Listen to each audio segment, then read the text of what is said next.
All right, welcome in. We're live. How'd you like the bye week, Lester? I got a lot done. It seemed very productive. I always try and do some stuff on the bye week, and so it was nice. Of course, this being around the holidays, I did a lot of holiday shopping, and so that was nice. But other than that, just kind of took it easy. Enjoyed football. I had something interesting happen to me. Well, it's not very interesting because it's very common, right? I got a cold, Uh, and what I find interesting about it is that uh, every fall semester in college, I would get sick in December, like right after finals week. So all that stress, right? And then you kind of have like your body's running. You're kind of pulling, maybe not all nighters, but you're up late studying and all that kind of stuff. And then you get to the end of finals week and I get sick, right? Like it just happens every single year. Yeah, but every year I was in college. And it felt a little bit like the bye week, like, it's really running. Everything was kind of going on. And then like right as the bye week hit, I was feeling really congested. And I was like, "Oh, okay." And then had a sore throat and then had this cough. And then I couldn't really talk for more than 15 seconds oh wow. before I'd have to like either cough or grab a drink of water, right?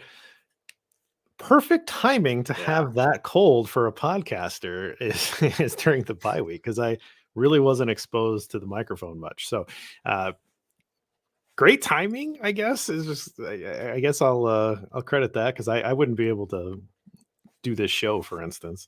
But I never felt bad. I felt completely fine. So it was the weirdest cold.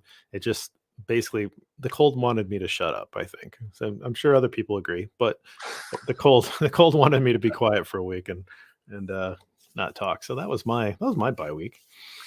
I guess it could have been worse. Is your Christmas shopping all done? You have anything you have to do for that, or you're good? Uh I don't have anything to do. Wife and I agreed to not do gifts See, there you and go. no kids, and yeah, That's good. That's I don't. good. Yeah, what about you? Are you? What about for number one Bears fan? Are you going to get number one Bears fan anything at all? Yeah, I did. It was a trip Okay. to. It was a on the Oh yeah, rail. that's right. That's a lot of gifts that you put to Yeah. combined. Those Yeah. are fun gifts. So yeah, for me, I got a little bit to do still. My wife's a procrastinator, which I thought I was a procrastinator, but now she's the one this year. So when we finish the show, I'm taking my daughter out, and we're gonna try and do a couple odds and ends for her brothers and sisters. We'll try and see what we can do there, and but other than that, we'll try and ease through the week. The stores are not very bad, I've noticed. I don't know if that's a little post-COVID stay away, but I think it's also has a lot to do with everyone likes to shop online now. That's true. Well, we won't. Let's not mess around then. Let's get you out because I know at least here the weather's starting to turn. So Uh, maybe you're okay tonight, but uh, get you out early and make sure you hit the nice. stores. Get your full shopping experience. I don't want to rob you of that. I So appreciate it. let's do a podcast. Let's do it. All right.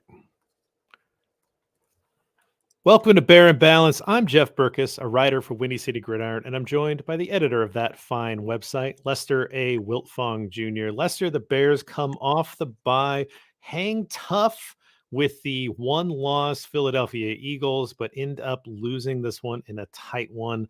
How did you take in the game? How are you feeling about it? I was expecting a big loss. I mean, I thought the offense would be okay, but I thought ultimately that Eagle offense would just be way too much for the Bears to handle. So, I think that the spread was 9, I think, going into the game. And, I thought the Bears couldn't cover that. So it was, I was surprised it was close.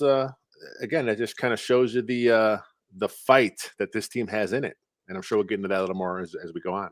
Yeah, absolutely. I think some people are they're not into moral victories or they're over the moral Yeah. victories, but this is a different level of moral victory to me. This is a team that you could very well see have a deep playoff run, if not all the way to the Super Bowl. This team is balanced. They can beat you through the air, they can beat you on the ground. They are very good defensively. They had the best turnover ratio in the league coming into this game. They were the best at taking away the ball and the best at keeping the ball and not giving it away on offense. Like the Eagles are a complete balanced team. It's one of those teams that you look at on paper and you say, yes, this is a Super Bowl contending team. The Bears, on the other hand, they've played a lot of games tough, but this is a team that had 3 wins coming into this. You just didn't and a lot of injuries piling up as Yeah. well, and on a roster that's not particularly talented. You just did not expect them to be able to hang tough against an Eagles team. Well, this is the team that the Bears are striving to be like. They have the quarterbacks in his third year, the coaching staff's in its second year. So now, as Bears fans, we look, okay, this could be where the Bears end up.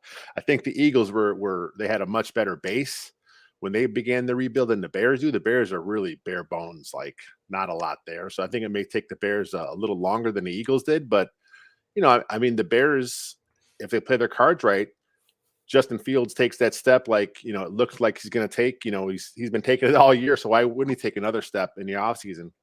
The Bears could be competitive and pushing for playoff spot next year. Then down the line, now we're looking at, yeah, this is the team that competes every year. And it's funny because now the Bears, another team with the Buffalo Bills, Josh Allen quarterback, another quarterback. A lot of Bears fans say, wait, Justin Fields could be on that trajectory. Different players, but not all quarterback progression is going to be the same. So now we're seeing 2 quarterbacks back to back, 2 quarterbacks in the MVP discussion, and they both had kind of slow starts to their career. So it's good as Bears fans to see that, these teams here did it, these quarterbacks did it. So why not us for a change? Yeah, the Eagles kinda had a retool, kind of a rebuild on the fly, like, where they were still kinda competitive. They had a ton of veterans. They're still gonna be Fletcher Cox's been around a long time. Jason Kelsey's been around a long time. The Bills, who we're gonna see here this next week, more on the rebuild track that the Bears were on in terms of kind of flipping it all the way over. But there's a lot of similarities with both of these teams where Bears fans are kinda hoping that these teams go. That's what makes these 2 games interesting. It's not that Yeah. you would think that the Bears are going to win them. It's that you can learn a lot from where these 2 teams were built. So, where they're built really well is in the trenches. That's Yeah. for dang sure. So let's start there. Trench Tribute this year is sponsored, of course, by our friends at Portillo's. Make sure that you're getting in your entry for the Portillo's Player of the Week to us wherever you get your Bear and Balance. If that's on Twitter, if that's on the YouTube, which, by the way, have we gotten the last YouTube Oh, user? he did not respond to me. I'm gonna have to double check that. So the last show, which was after the Packer game, our winner came from the YouTube comments, and YouTube's not like other social media where I can't just message you, DM you. So it's a little harder to get a hold of you. So I'm gonna have to look at. I'm gonna look while you're going through the whole trench run. I'm gonna double check real quick, see if I can find who that guy was. Right, and of course on email to ndcitygridiron@gmail.com. Anyway, get us who you like. You wanna I don't care who it is. I mean, pick a relevant person, but, tell us who it is. It doesn't have to be in the trenches. For us, we're gonna pick the trenches because that's where football's played, and for me, it's Mike Pennell. And I said this yesterday on Twitter. I said, "This is my guy," and he got a little aggressive on that offsides call, but the entire defensive line had their helmets across the line there. That was maybe one of the funniest things I've ever seen.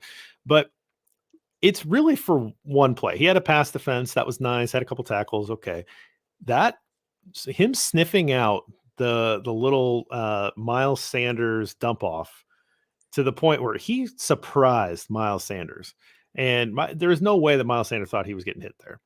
He hits him right after Sanders secures the catch, pops a fumble, and really kept the Bears in this thing. Like 3 turnovers by the Eagles, and this Bears defense forcing them really kept this team in it for a ball club that never turned the ball over coming into this game. So it was incredibly impressive that the Bears defense was able to do this because they have not been getting those kinds of plays all year. And now here you have Mike Pennell making just that. It's all on him. That's not a scheme thing. That's not like a luck thing. That is him game film, seeing something, getting out there, making a hustle play, and making a great tackle where and surprising Sanders to force the fumble. So he gets my trench tribute. It's one of the best defensive line plays that we've seen all year, and I just think we need to appreciate that. Let's double up on Mike Pennell, that's my guy as well. First off, your segue was great going into the Trent tribute. I like that. Oh yeah, Mike Pennell, 22 snaps. You said 2 tackles, 1 pass knockdown. He had a forced fumble. That was a great play. He's flashed at times this year, but I never thought it was consistent enough in the game to say, hey, this is going to be the guy this week for Trent's tribute. Part of it is what this week was not a lot of other guys stood out. So Pennell kind of was the guy that kind of flashed there. I mean, that play, like you said, that was a veteran 31-year-old Mike Pennell. He's in his film and he's knowing what's going to happen there. And he read that play and he made a great plan there. So he's on his a 1-year contract. He probably won't be here next season, but you need these backup guys to kind of come in and flash once in a while. And maybe Mike Pennell does enough to earn a gig back next season. Who knows? I think what was particularly impressive is that for a big guy, he was able to get out there and make the play. I don't think that's very easy for a guy his size. And so I think you got to give a little bit of extra bonus points there for him to be able to make that. I mean, that had to just snap instantly for him to be able to get out there and make that play. Just really impressive. I was just really pleased with it. So Pennell, you get a double trench tribute. That's like a big beef. That's like yeah, the big beef. So and I did go back and I found who the last winner was. It was Nate Jejong. I'm sure I'm pronouncing it wrong, but he won it. He was in our chat, and we talked about how guys in the chat aren't eligible. And I'm like, I'll count those votes too. He was in the chat. He came up on a random number draw, so I can't message him in the chat. Tried to put a comment in there. So hopefully, anyone knows Nate DeJong. I'm gonna assume it's De Young. De Young. Okay, but maybe De Jong. It's Jong. Jong. At least that that's French? the name. I don't know. I went to school with a De Young, and that's how they spelled it. So that's what I'm going with. But okay. However you pronounce it, we don't really care. We will send. We want to give you $100, but you gotta get in contact with Lester. You gotta in a different way. So reach out by email or whatever. So all right, let's move on to the tweet of the week. Speaking of names I don't know how to pronounce, Matt Urich, he's a CBS guy for the Bears. The Bears hung around in this game. That's a positive. This team doesn't quit. That's a good sign for Matt Eberflus. So I wanted to ask you this question. Do you agree? Do you think that the way that this team fights, the way that this team keeps in football games is a direct reflection of this coaching staff? Is it a direct reflection of our discounting how much talent this is, and maybe they're a little more talented than what we think they are? Like, where do you put this as in terms of where to put some of the credit for these close games that are happening? Yeah, that's a good call. I think it is Coach Flus. I think the culture has changed in Chicago. I mean, it's not to say it was a bad culture, under Matt Nagy, because he seemed to be a player's coach. The players really liked Matt Nagy when he was let go. There were a lot of stuff came out how they really, liked and respected, their previous coach, but it was a different type of like and respect. I think it was more like he's your buddy, he's your pal. Where I think this year it's more fatherly, it seems, because he's a little older. He's in his 50s. He's old school mentality. He's a defensive guy, and it really seems like the culture he's building here, along with the guys that Ryan Poles have brought in for him. It's just they're all try hard guys. They've all bought into that hits principle, which when it was first talked about in way back when, there are some snickers. Like, come on, but football people like this kind of stuff. Like as like the outside world. Oh, that's corny. But football players, for the most part, they enjoy this weird, corny kind of stuff because it's something you can rally around. The hits principle. It's right there. We expect this of you. It's the accountability, and that's something that was kind of lacking in years past. But this year, there's accountability. They're all fighting hard for their coach. I mean, Joe Thomas is making plays in the game. Who the hell is Joe Thomas? You know what I mean? Jack Sanborn, an undrafted free agent. He's out there doing stuff. There's guys that are unheralded that are on both sides of the ball that are just, they're playing as much as they can, but ultimately the talent's just not there, but they're trying. Yeah, I was reminded when you were talking there, I was reminded again, I've made reference to this, but the all or nothing season with the Arizona Cardinals a few years ago, it's one of the best pieces of television that I've seen in a long time. Bruce Arians, very entertaining guy.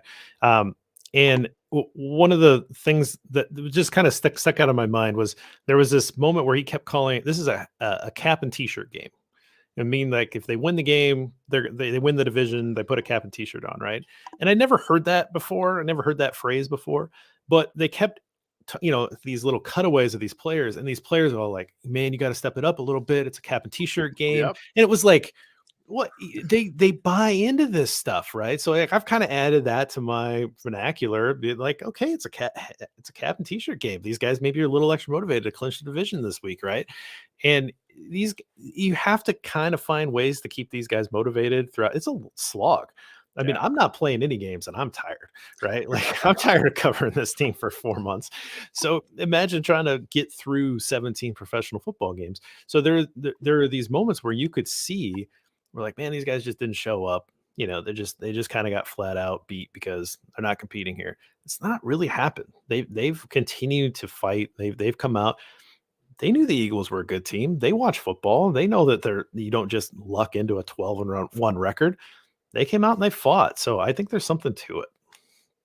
We're going to see them again next week against, they had the best NFC team yesterday. They're going to get the best AFC team on Saturday. So we're going to see this team fight again, and it's going to be cold. It's going to be miserable at Soldier Field. They're calling for single digit temps. The wind chill, like horrible. There could be a storm coming in the Chicago area. So, it's extra motivation to get up for these ridiculous, weather games, but I'm excited to see him play. I'm expecting another big loss, but I also want to see Justin Fields and some guys flash, and let's keep the tank train rolling too. I mean, if it's, I want to win, but if I don't get it, we got that pizza in the bag still. Yeah, we still got that pizza in the room. All right, let's head on to your tweet. You gonna share your screen? Is that what's gonna happen? Yeah, here? yeah. James Palmer, who does stuff NFL Network, he was in the locker room talking with Darius Slay, and he actually shared a clip. And I want to share the clip because when I heard this, I'm like, it's such a stark contrast to what Bears fans are used to hearing when other defensive players talk about their quarterback. Justin Fields like under control when he's running because he's a 4-4 guy. That's what makes it tough. He's not like a 4-7 or nothing like people can run down. When he can open field, he can make you miss and he can run past you. So he's a big threat, man. Chicago got a great upside coming from him, man. They're gonna have a great future with him. Man, he's special. He's a highlight film for real, man. And kid's tough. Y'all seen what, like I said, all recently. Kid get hit a lot. Get something to keep going. He had a cramp, went in and came back in. 2-minute drive scored. Like, he's a tough kid. So, and I like I said, I salute my hat off to him because, like, it's hard for like a quarterback to be that tough. Some quarterbacks can stay in the locker room knowing his team down two to us and came back out. Came back and scored. So that's a real tough guy, man. I appreciate the hard work. Yeah, he seems like a couple. Now we take that to what we heard defensive players talk about Mitch Trubisky, for example. We want to make him play quarterback. We heard something similar about Jay Cutler, back in the Jay Cutler era. They just want to make him throw the ball because they know he'll give it away. The disrespect to the Bears' former signal callers was prevalent. We're not hearing that kind of stuff about Justin Fields. This ain't the first time we've heard a defender praise Justin Fields. It's just strange to me. This is not some run of the mill. This is Darius Slay, 4 Pro Bowls. He knows Chicago because he was the Lions for a long time. He was a Pro Bowler last year, his first year in Philadelphia. So it's cool to me hearing how, it's not just Bears fans that are on the Justin Fields bandwagon. The league is taking notice. The players are taking notice, and it's interesting because Justin Fields, he's getting his yards in an unconventional manner. A lot of fans are used to the running style from a quarterback and all the yards that way. But he's putting up yards, he's putting up points. The passing is coming along. He's very efficient as a passer. That's kind of coming through. He has an outside chance at a Pro Bowl here. Yeah, I think this is big play Slay, right? This is Darius Slay. He's a very good football player. Like you said, he's been to multiple Pro Bowls, and he's, he doesn't have to say any of that stuff, right? None of these guys have to say anything nice. I understand the NFL is a little nicer overall. Like you see a little bit more of that, collegial atmosphere a little bit more now than you maybe used to in the, 80s and 90s. You never really heard anybody saying nice things about each other then. But you still see a lot of people trash talking. You still, especially corners, right? Like corners are notorious for trash talking. Yes. He doesn't have to say any of that. And he came out and he can make you miss and he can run right by you. I mean, they know, they see it. It's a different athlete that they're going against, and they said he's tough. You know, a lot of quarterbacks would have just sat in the locker room and not come back out. He came back out and he put another touchdown on. Like, I mean, he's saying it like he's telling it real, and I think it's really impressive. It's a fun clip. Again, this season was never going to be about wins and losses. I don't know how many times I have to tell people on Twitter that come at me on this kind of stuff. Like, that's not what this season was about. And if you think it was, then you just weren't paying attention. But this is what this season is about. It's about Justin Fields. It's about the progress and whether or not the Bears have a guy. They got a guy. They got a guy. Everybody sees it. Like you said, Pro Bowl. I'll bet you Justin Fields is going to be on that stupid top 100 players show next year, right? With I mean, like stuff like that, right? That's gonna. He's a guy. Like he is going to be the guy for Chicago for a while, and he's going to be the guy on all the posters, on all the promo ads. Like, this is how they're going to sell games. Bears are going to be. They're going to finish potentially 3-14. Like, that's not out of that's not out of the realm of possibility for them to finish with 3 wins. And I'll bet you they get 4 primetime games next year, right? Oh, like yeah. they're not going to cut Fields out of primetime. They're going to still put him in there. Big market. They can sell Justin Fields. Like, it's not going to hurt them at all. So this is real. This is a real thing. So let's move on to caught up in a numbers game. My number is 86.9. That is the passer rating for Jalen Hurts when targeting A.J. Brown versus Jalen Johnson in coverage. Now, that's a fine passer rating. There's nothing wrong with it, right? Yeah. This is Jalen Hurts, who's in the MVP conversation, and he is throwing to A.J. Brown, who it's like perfectly matched up for. And A.J. Brown has just been eating like crazy all year.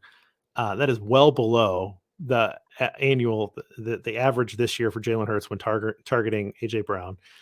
And you can't do this. Like, you cannot take out the 68-yard gain. That you can't do that. That's not how stats work. Other than that 68-yard gain, the passer rating was 58, right? So Jalen had the one big play that he gave up. Obviously, he wants that one back. But what I saw was, it's 5 catches on 11 targets against one of the best receivers in the league in an offense that's just clicking and humming right now. That's pretty good. Only 3 of those catches went for first downs. That's really good. 11 times targeted and only give up 3 first downs. You can't shut these guys down. And Jalen Johnson's going to have his opportunities to play some of the best wide receivers in the game here. And as long as he's healthy here, he's going to be able to get Stephon Diggs next week. He's going to be able to get Justin Jefferson in the last week, assuming that the Vikings are alive to play their starters. And so he's going to have his opportunities to continue to play against these really good wide receivers and show just how good he is.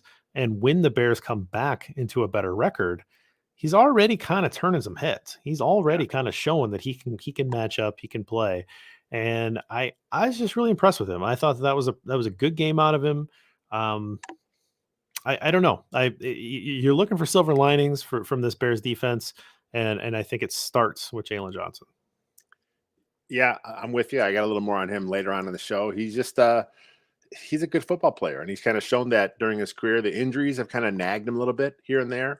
And you mentioned that there he has a rib injury. He's going to try and fight through. He talks about it today. He's going to see if he can play through it. I mean, if he's not 100%, 3-11, sit him down. This season's about next season. That's just how it is. Get a chance to look at some of the younger guys. But yeah, he had a nice game. I mean, I was tweeting about him during the game as I was watching it live. He just, he was sticky in coverage. He was physical. He was making plays, making tackles. And then you talk about the big catch. Great throw from an MVP candidate. Great catch by a legitimate number 1 receiver in the game. Big physical player. Man, can you imagine if Justin Fields had a weapon like that? Wow, and AJ Brown, Dante Smith. There's some good weapons in Philly. Not to mention the great offensive line. So again, we talk about this is the path we hope the Bears are on, is to get something like what Philly has here. Absolutely. What did you have this week? My number this week is 1 and 1. as in David Montgomery had a receiving touchdown and a rushing touchdown in the same game, which is the first time he's ever done it in his entire career. So I asked our guy, Jack Silverstein, because I know he has the Stat Head membership over at Pro Football Reference, to dig in some history for me. Uh-oh. So I thought it'd be a little further than this, but do you know who the last Bear to do this was? Forte. It came last season. Oh, no kidding. Darnell Mooney did it last year. Yeah, I was a little surprised as well. But Okay. prior to that, it was and here's a couple great names for Bears of the past. Both in the 2015 season, Kadeem Carey did it. Wow. And Jeremy Langford did it. Wow. Yeah, I never would have expected. If you would have gave me a million guesses, I never would have pulled those two names. Kadeem Carey, a quick a nugget for the WCG old school faithful. We used to have a poster who swore up and down Kadeem Carey was the next Walter Payton. He would not stop about it his entire rookie year, and then he kind of just faded away. I don't think he's with the site anymore, but crazy. But I do have a quiz for you. So this has been done about close to 50 times throughout Bears history. Uh-oh. So I'm going to ask you who the top players that have the most 1-and-1s, one receiving one rushing touchdown in Bears history. And I got top four, but there are a couple ties. So I'm going to give you, you got 6 names to pull me here. Okay. Peyton. Peyton is the second. He did it 7 times in his illustrious career. Okay. I will say Matt Forte. Matt Forte is on the list, and prior to Jeremy Langford, Matt Forte did it 3 in a row, and he has those are his only 3. So he is 3, tied with another Chicago Bear. Gale Sayers. Gale Sayers has did it 4 times. He's on the list as well. George McAfee. George McAfee is not on the list. There's a strike. We're giving you 3 strikes. I'm going to go with the 3 strike here. So McAfee is your first strike. There's someone that tied with Forte with 3, someone tied with Sayers at 4, and you still haven't got the top guy yet. Oh, crap. That's not good. How about Rick Casares? Rick Casares is not on there. Okay. Strike 2. Man, I'm not doing it. I'm trying to pull an old name because I feel like there's an old name. Is it not an old name? Not that old. It's a little old. Older than us, but not like back in the McAfee days. Well, I'm surprised with McAfee because he was such a dual threat. So that surprises me that he wouldn't have been on there. So but not way back in the day is what you're saying. So stop trying to pull the crazy name out of the books here. Yeah. I don't know. Is it a random name? There's one name you may think, that's surprising to you. How about like a Brad Muster? Brad Muster is on the list. He tied with Gale Sayers with 4. Okay. Brad Muster, of course, is a talented fullback back in the day. Okay. Great in Tecmo Bowl for those of you that play that game. Yeah. Yeah. So you're missing the number 1, and you're missing the gentleman who is tied with Matt Forte with 3. How about Thomas Jones? That's not enough games. Not enough games. All right, who did I miss? Willie Gallimore. Oh, see, that's the old guy I was going to say. That was my next guess. That was your one old. That's not too old. I said not too old. That's pretty old. That's 50s. Is it 50s? That's old. 50s, 60s, right? Okay. Anyway, my bad. I was going to say Gallimore when I said Casares and that was my double guess. That's fine. I'll take the loss. I should have just went with it. You missed number 1 though. With 9 of them, Neil Anderson. Oh man, really? I wouldn't have pictured him much out of the backfield. So he was such a talented player. He had a nice 4-run stretch where he was probably the best back in the game. 4 straight Pro Bowls after Peyton left, and then it kind of just fell off really quick for him. But as far as Bear lore, he was a very good running back. Yeah, I wouldn't have thought of him catching the ball much out of the backfield. 9 of them. 9 1-and-1s. Yeah. All right. Well. Brad Muster, and I want to give myself credit for Gallimore a little bit because that was the name that I was gonna. I steered you. I got you away there. That's all right. I shouldn't have taken I shouldn't have let it enter my brain. I should have just went with it. So I thought McAfee, man. I'm bummed about McAfee. Yeah. That felt like that was gonna happen because he was kind of the original like all-purpose he punt returns, kick returns, catch the ball out of the backfield. Like he just did everything. You know, he played good corner. I don't know. I'll Anyway. give you one really old name. I know Jack mentioned to me in our chat that the first guy to do it was Jack Manders. Automatic Jack Manders. He was the first bear to do it. He told me so. Okay, well, he's a good kicker. That's the story on Automatic Jack. So, all right. Well, I failed the quiz. Now, hang my head in shame as we move on to the Fields report. So, Justin Fields, 14 to 21, 152 yards, 2 touchdowns, no interceptions. I think that's important against this Eagles defense, and particularly trying to come back in the game. 6 sacks. For 61 yards lost, so it gives you a lot of work to do in this week's sack watch. 119.5 passer rating, which is very impressive, particularly again against this Eagles team. You know, the Eagles pass defense was like best in the league. They had the fewest yards given up coming into this game, and you know, again, Fields only has 152, but that's what they were doing to everybody all year. But the fact that he was as efficient as he was incredibly impressive. 15 carries, that's a little high, but 15 carries for 95 yards gives him exactly 1,000 on the year. He is the third quarterback to do this all time. Lamar Jackson has done it twice, and Michael Vick has done it once. And so he's currently in 4th place all time. He gets 6 more yards. He'll pass Lamar Jackson for 3rd. He gets 40 more yards from where he's at right now. He'll pass Michael Vick, and then he needs 207 overall here to break Lamar Jackson's record as a quarterback. He's got 3 games to do it. It's less than 70 yards a game. I think he can do it. Can you imagine? I think he had 3 long runs that he got called back this season over goofy penalties. Then, of course, he had the one where he stepped out of bounds, yesterday. So left a lot of yards in the field out there. So, yeah, Fields is, again, we talk about him as a passer. He doesn't have a lot of volume. Okay, he's just not being asked to pass a lot. Plus, he's being sacked a lot. Plus, he's being forced to scramble a lot. So, a lot of the stuff Justin Fields does, you mentioned the pass rating, that 119.5, that's the highest any quarterback has done against the Eagles this season, any starter this year. They had been allowing 76.3 pass rating. Again, best in the league. Justin Fields came out and just obliterated that. The previous best against Philly was Ryan Tannehill's 97.0. So Justin Fields came out. He was efficient. He was good with the ball in his hands. Of course, the touchdowns inflate that, but you know, both those touchdown passes were nice passes. He had the one on a nice hot route read to David Montgomery. The other one, he's kind of scrambled around, and his scrambling does a lot against the defense. One thing it does, it pulls defenders. So Brian Pringle wide open. But again, kudos to Justin Fields for keeping his eyes up and seeing that guy. So, you know, you always talk about pass rating. It's not a perfect stat, you know, but there's some positive to take when you look at the overall gameplay.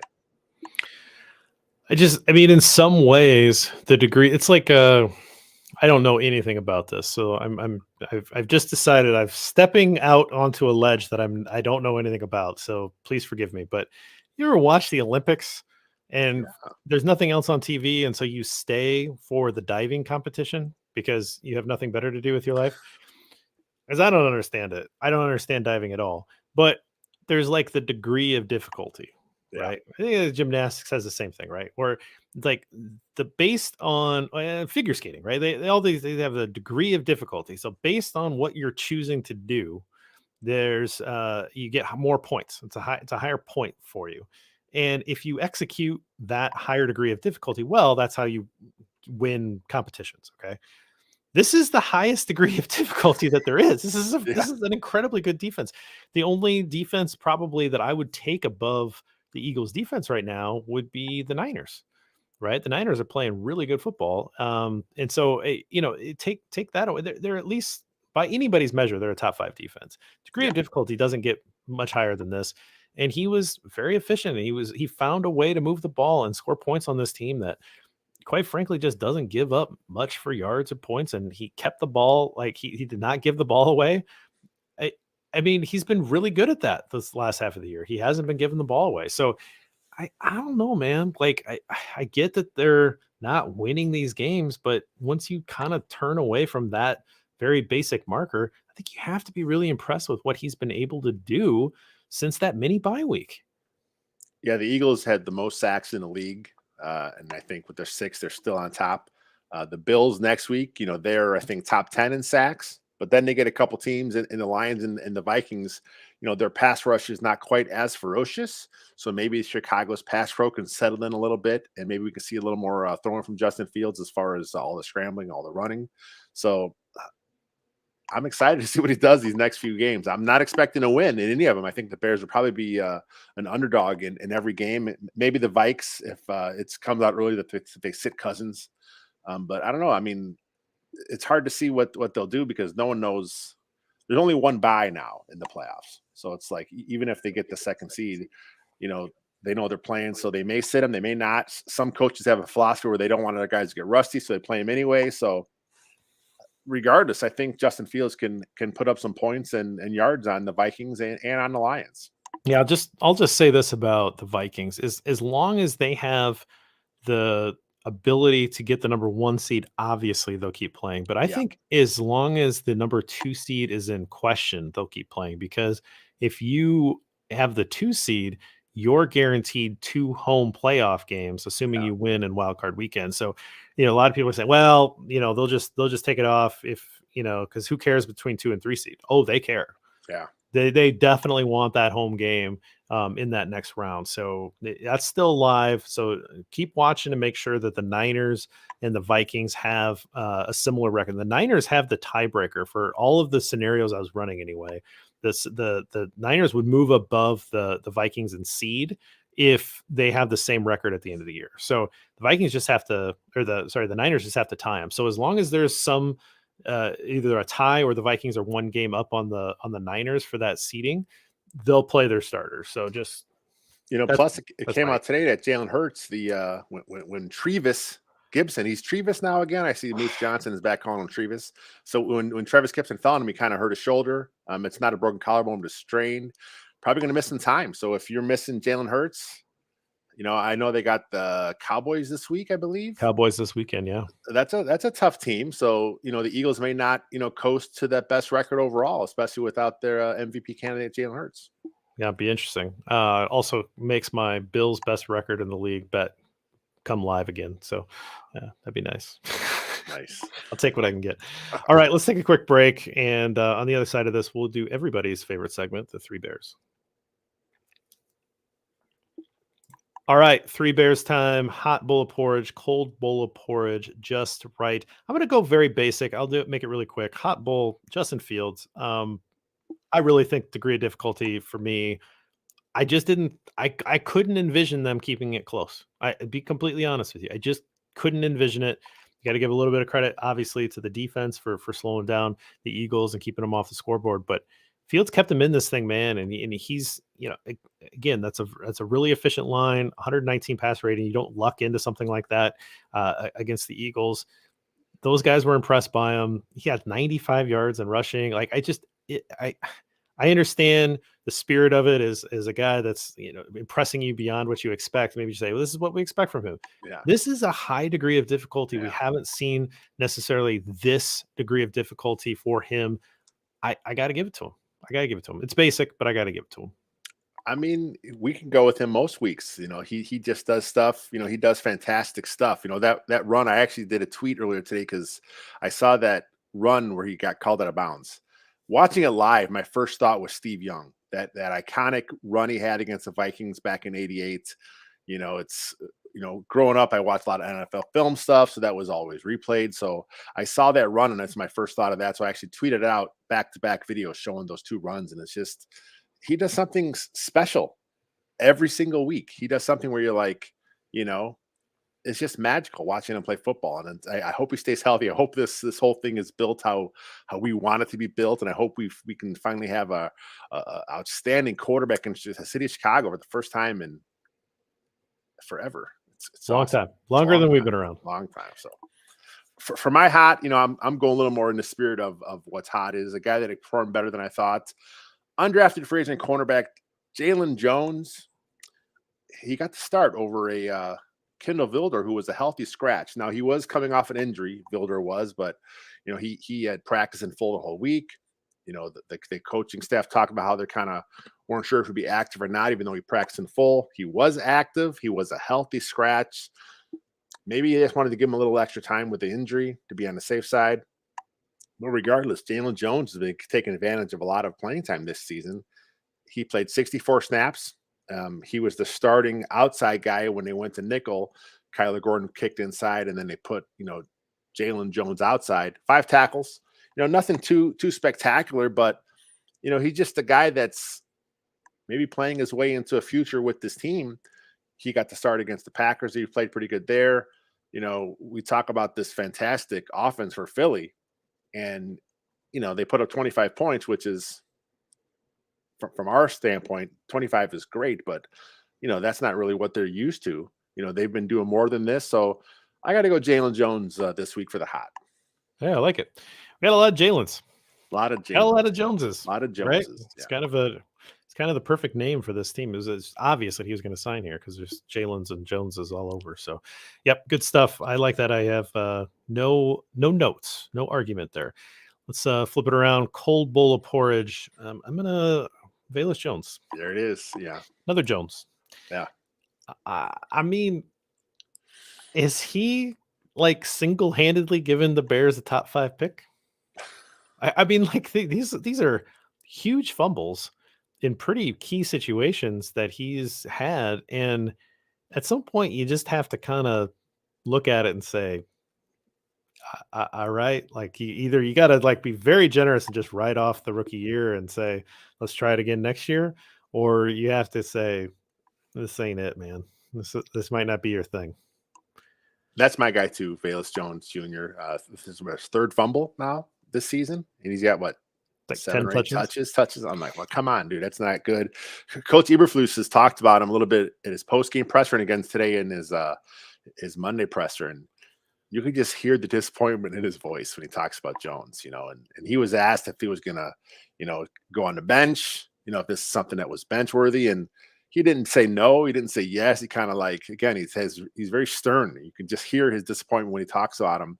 Something the coaching staff will talk about, but when you're missing Chase Claypool, N'Keal Harry, Equanimeous St. Brown with an injury, actually Velus Jones got to start this week. They started off in a 3-receiver set. He was out there starting with the unit, so they don't have a lot at receiver, so he's probably going to get reps because they have no one else. If everyone's back and healthy, maybe, yeah, you put him to the bench, but as bad as he's looked, I'd rather see him than Dante Pettis still, just because you got to put him out there. Like it's a fine line because he's clearly pressing because of the mistakes. He's clearly pressing because he's a 3rd-round draft pick, and he was talked up in the preseason. He had a nice camp. He did some stuff, and so I'm sure he had high expectations. So he's pressing when he gets the ball in his hands, wanting to do something really bad, but it's just he's got to learn how to chill, learn how to just let the game come to him. Yeah, Simba Webster got some reps, I think, probably because of Velus Jones, right? And like Simba Webster he gets targeted, he gets a catch, and then like he gets up, and I think he was just kind of like, "Oh, I'm still in, okay." And then like he's like going to the line, he's like, "What's happening? What's happening?" And he gets targeted the next, and gets another catch. It was like all of a sudden Simba Webster is in this game plan. This is the most bizarre thing. But again, you're so far down on the depth chart where you're starting Velus Jones. You don't necessarily want to, and he does that to you. And then you have to go even deeper. And a guy like Simba, who's a special teamer, is now out there getting targets, right? Justin has to throw somebody.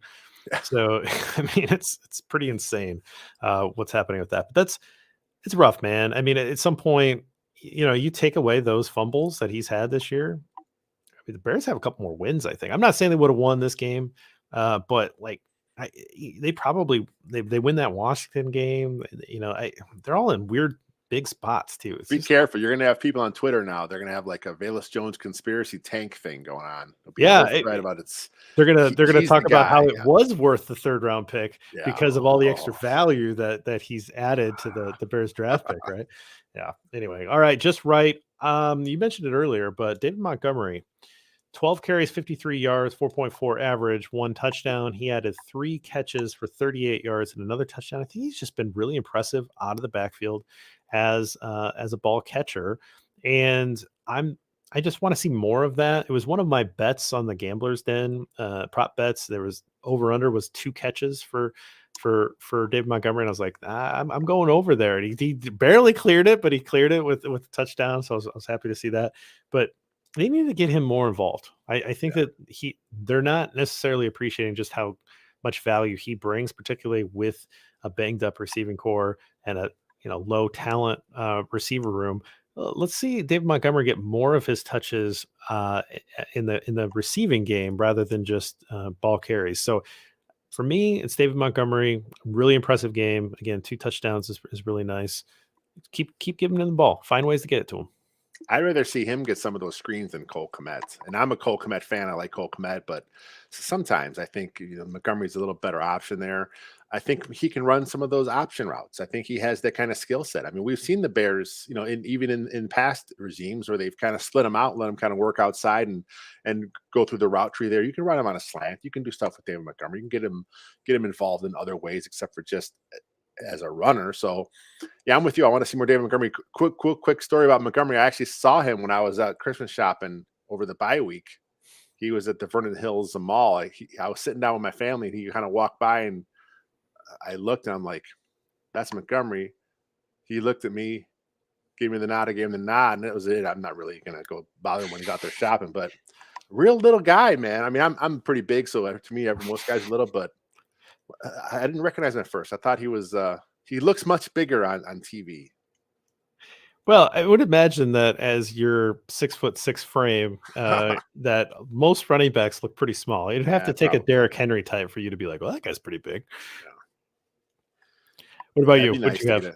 For me, my Jalen Johnson, talked to him earlier on the top. Jalen Johnson, this is the kind of play I expect out of him.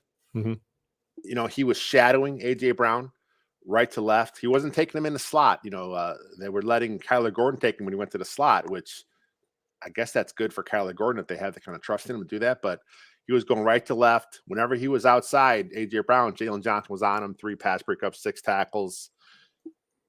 Again, we're talking about one of the best receivers in the game, a legitimate number 1 guy. I mean, when Bears fans say, hey, they want a number 1, this is the kind of guy they're talking about. He was available last off season, but that's another story. But overall, nice game from Jalen Johnson. He's kind of on that fringe Pro Bowl potential kind of guy, and still fairly young in the league, 3 years. So just right, Jalen Johnson. Let's just keep this going. Hopefully, the rib injury is not too bad because I think he's, like you said, some nice tests coming up for the next few weeks, and I'd rather have him out there than Ken the Vilder back out there. Yeah, again, with those talented wide receivers, it's going to be rough. Although, who knows what's going to happen in a blizzard? I mean, Bears games this year and weather have just been kind of insane. But in a blizzard against the Bills, maybe it doesn't really matter if you have corners. You just need more linebackers. You need to get like 6 Sanborns out there and just have a bunch of linebackers making tackles across. Jack Sanborn's hurt now, so man, is he really? Yeah, he got hurt toward the end of the game, and when Coach Flus talked about him today, he didn't sound optimistic. Kind of like one of these, we'll wait and see what happens. And the first injury report actually comes out tomorrow on Tuesday, since they have the early game this week. So we'll get that early report Tuesday afternoon. Okay. Well, I thought that Sanborn did play pretty well when he was in there because he was able to really kind of track Hurts. He had that really nice play where he caught him from behind, kind of snuck in behind. I didn't know he had enough speed to do that. Bears Twitter told me he was slow, so I don't know what's going on there. Hurts isn't the fastest quarterback in the world, obviously, but to make the decision to go behind the line of scrimmage and then catch him from behind, it's a really nice play. It was really, really good to see. I was hoping to maybe watch a little Sanborn versus Josh Allen. That would have been pretty fun. So hopefully he's okay and he can get back in this one. So, well, let's close out here. What's going on with you right now as we kind of turn towards the final few games? We're kind of getting everything kind of buttoned up here, the end of the calendar year, end of the schedule year, as we start to kind of peak towards off-season content. I don't know how much I want to reveal quite yet. Well, we got some fun stuff lined up. What about you? What do you got? Yeah, I mean, I mentioned to everyone, all the guys that podcast stuff, the video stuff, and the writing stuff at WCG. I'm like, now's the time to start thinking about it. Start thinking about the draft stuff. I mean, Jacob Infante has been doing draft stuff all year. It's always draft season for him, so he's always putting scouting reports up there. I believe Jacob is going to the Senior Bowl this year, so that should be fun. Robert may be going. I You think may he be is, going yep. to the East West. Are you still kind of working out some details on that? I have a theory that the Bears coaching staff might be invited to the Shrine Bowl. And if that happens, I'm going to try my level best to get out there. Life may prevent me from doing that, but I may try to get out to the Shrine Bowl in Vegas to try to get close to this Eberflus coaching staff. Yeah. Let's put it that way. Should be fun. A lot of cool stuff in the offseason. You mentioned a couple projects coming up, and real excited once we get a chance to make those announcements. But yeah, there's some neat stuff coming up. Obviously, I got Sack Watch. I already started working on it. I don't even have the all 22 yet from Robert, but I'm like, man, with 6 sacks, I got to get an early start, see what I can see. And luckily, I guess not the right word, but some of the sacks were so obvious when I was watching through them. I don't really need the all 22 to know that, Justin Fields got wrecked within 2 seconds. That's probably going to be on the lineman. Yeah, it looked like Cody Whitehair is probably going to get called out. Looked like Braxton Jones is going to get called out. So you got plenty of work to do. We'll put it that way. I saw the PFF. Someone shared those in a chat I'm in, and they don't have Braxton Jones responsible for any of the sacks according to PFF. And okay. When I was watching through it, I'm like, yeah, this is going to be on Braxton Jones. He missed a stunt coming back to him. I mean, maybe I'll look at the all 22 again to kind of see, but yeah, I think I may differ from those this time. Yeah, that's what I saw in real time, but that's okay. I can be wrong. I'll admit that I can be wrong. All right, well, we'll get out of here. We'll stick around for the YouTube questions for a while. If you want to join us on YouTube, please do so. We come at you 6 p.m. Central Time every day after the game. Monday, almost always. Tuesdays, if it's Monday nights and all that kind of stuff. We're not going to do that on Christmas, though. We're going to wait until Monday next week. So and probably the January 2nd too. We'll stick with Mondays as we move forward. But until next time. Thanks for listening. Bear down.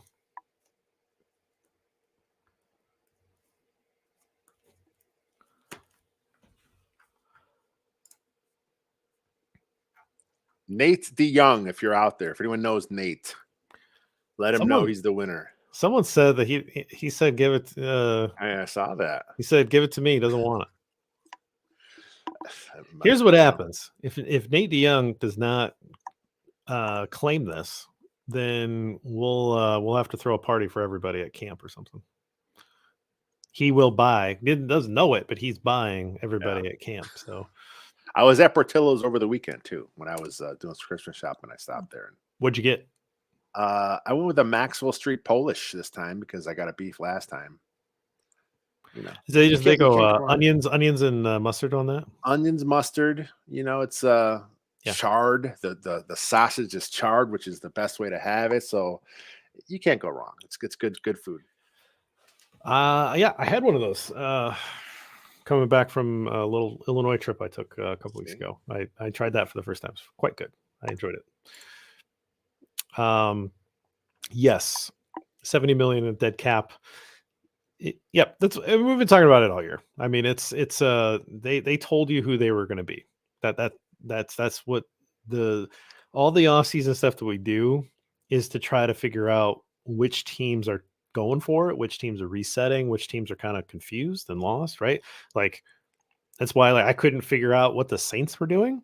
There's just teams that don't make sense. There's teams that you can put them in this bucket, and then you come into the year and some of those teams underperform or overperform, and it's just that's how I see the league anyway. That's why I'm not surprised that the Lions are finally starting to kind of they should have been kind of at this bubble team the whole year. It just happened that they put a bunch of losses up front and then they started winning here. Doesn't surprise me where they're at right now. It surprised me when they were really bad. That's a fun team. I mean, I know they're the rival in the NFC North, but kind of. How do you not like Dan Campbell? I mean, he's such a meathead. It's so cool. The whole Hard Knocks thing was fun to watch, and there's likable characters on that team, and and like we said, they've always been bad. So it's like, go ahead and get your shine on right now. That's kind of neat to see that they're pushing up and start off 1-6, and here they are. knocking A on the lot. playoffs. The Lions do not offend me in the least. Like I know very few Lions fans. Like I've met a Where's couple Don? in I'm my waiting for life. Don to jump He's in in today. there. He's in there. Oh, I I saw him. missed him. Damn it. But Chris, you guessed it. I'm a little ashamed. I did. Gallimore was the guy. I figured it was Caceres or Gallimore around that time that one of those would be on Lester's list, and then he kind of scared me away from it. And so then I was like, all That's right. because I'm really old. To me, the 60s aren't a long time ago. I mean, it's well before I was born. So, but It's but only I like 10 years before. but I thought, okay. And then Thomas Jones, he could catch the ball out of the backfield, and yeah, I thought I maybe wasn't here long enough to get that, but I just didn't think of Anderson as a guy that did much out of the backfield. So I love Neil Anderson. He was the guy I grew up. That was when I first started really watching football as a kid. Peyton was retired, right? So Anderson was kind of my first back.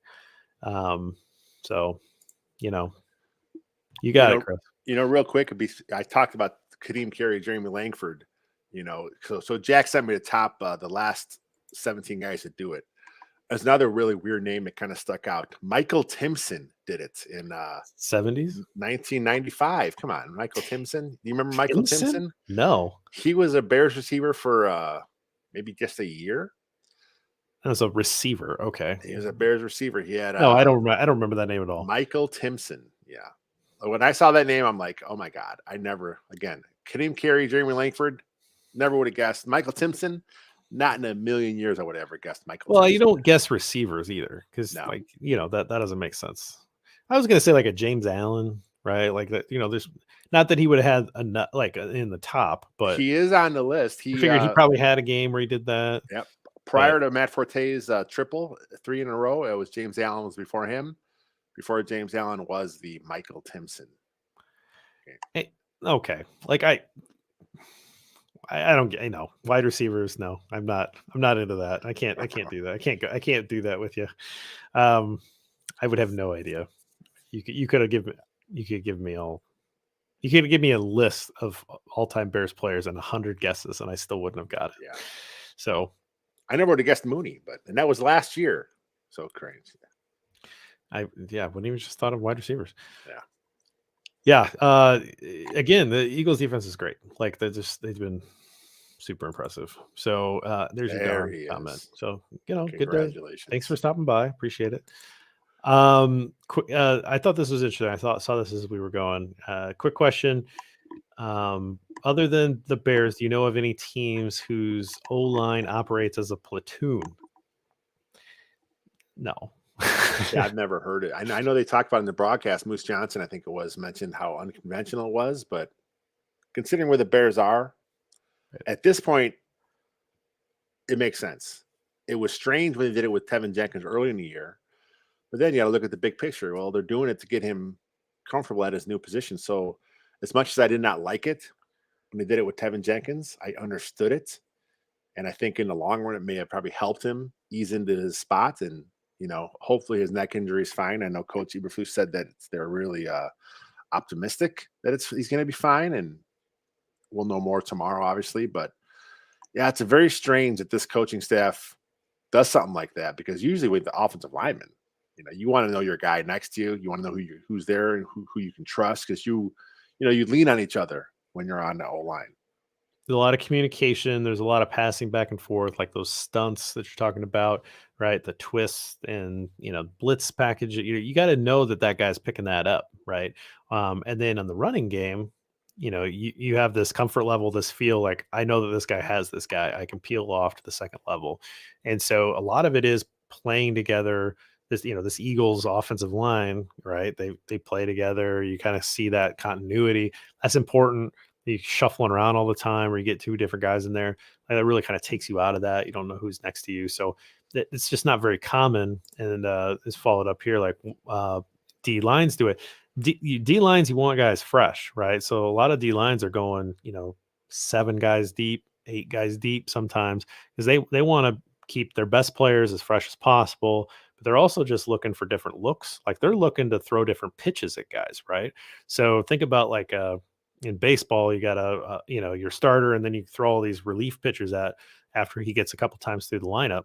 It's kind of the same thing. Like, you got a big bull rushing, defensive lineman against Cody Whitehair or whatever. And then all of a sudden some guy drops inside and puts a speed rush on him. Like it's all these different pitches at him, all these different types of, and it's hard for an offensive lineman to know how to counter. Okay, this guy, what does he do again? Like, they're in there all game. It's mentally taxing. I think, again, I'm biased because this is my taste of football. Was I love the offensive line. I like defensive line too, but like offensive line, I really identified more with it. But you have to kind of you have to like be really prepared and mentally like strong. You have to stick in it the whole game. You're playing every snap, and then you get different things thrown at you all the time and fresh bodies thrown at you. Like it's hard. Offensive line is very difficult for these guys, and they mess up once and people are like, God, that guy sucks. Wasn't it Brian Baldinger earlier this season had a nice tweet. He had a video where he talked about how was it Baldinger? Schlereth. Yes, Mark Schlereth. I gotta find it. I gotta keep that, and I gotta bookmark that. Yeah, that was great. It was like the best players you on hear the team. about like this, like the best athlete, and then they get a little bigger, so you move them to linebacker, and then you get linebackers that move to defensive ends that move, and then you get defensive linemen that move over to off. There's nowhere for us to go, right? Like we're the worst athletes on the field, so we have to be the most talented because we have to go against guys that are way more talented than us. I like whatever it was, skilled. That was the word. They're the most skilled. I thought that was really fun. Degree of difficulties all over the place for Fields on this one. I mean, it's just unbelievable just what he's able to do to carry this. I'm trying to think of like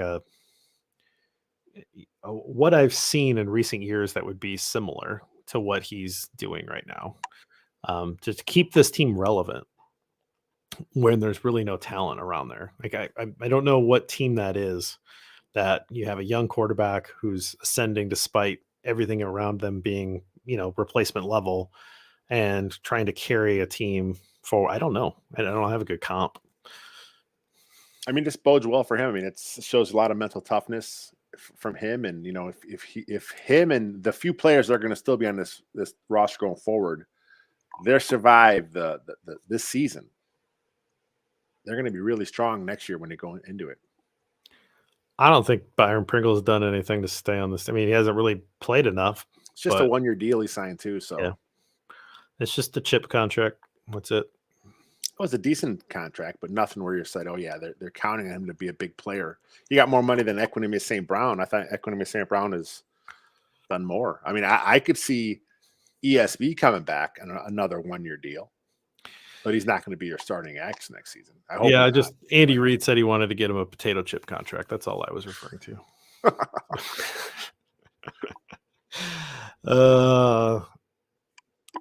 All right. Well, I think that's probably it. Yeah, we should let you go so that you can go watch. Here's the thing. You don't have to watch it, but if you do, it's like the Rams winning would be a big deal because they'd be knocking the Packers out, but also because, it like eliminates us from worrying about the Rams in terms of draft position. So that would be kind of nice. I think they got a chance tonight. I think the Baker thing is kind of interesting. They've got a little mini bye. Sean McVay is pretty creative, right? Like, how much time has he had to try to figure out what he can get out of Baker Mayfield on, in this short amount of time? Their defense isn't terrible. I mean, they have talent on the defense. No Aaron Donald still, right? He's been hurt. Well, yeah, that doesn't help. Like I always try to watch Rams game and around because I just love watching him play. But if he's not in there, it's like, I'll watch because it's football. Once I finish my Christmas shopping, I'll come back and catch the second half probably. Yes, it's called the Clean Water Pod. It is now available on all platforms, so Apple and everything else. It's there. It took a little while to get up, but it's there. And then we just released episode 3 today. Good timing. Good timing on that. So I appreciate that. That's nice. I bet no one was expecting that. They're probably like, "What the hell are they talking about here? This Clean Water Pod?" I know, man. It's a weird overlap. Hey, I'm definitely the only environmental scientist football podcaster that I know, so Yeah. it is what it is. But hey, all good. we come from all we come from all shapes and sizes. So Yep. all right, let's get out of here. We will see you guys next week. Stick with us. Fun stuff happening, man. Always.